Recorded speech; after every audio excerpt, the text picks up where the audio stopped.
ગયા રવિવાર કીધું તું ને, હજુ તો ભક્તિની સુગંધ આવી છે, ભક્તિનો હજુ રસપાન ચાખ્યો. જે દાડ મારી મેરડીનો ભક્તિનો રંગ ચડ્યો ને, એ દાડા દુનિયાના રંગ નહીં ચડવા દઉં.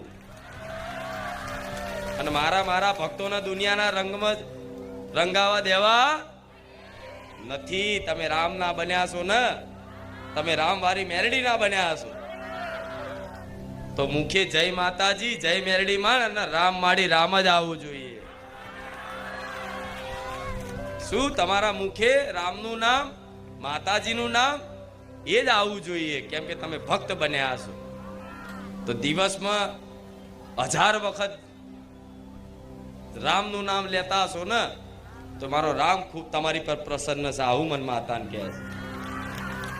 મારા રામચંદ્ર ભગવાન એવું કહે છે કે આ બારેજાત ધામ આવનારા તમામ ભક્તો પર મારા રામની વિશેષ કૃપા થઈ છે, કેમ કે તમે મારી વાત માની અને રામનું નામ લો છો, રામનું નામ જપ કરો છો.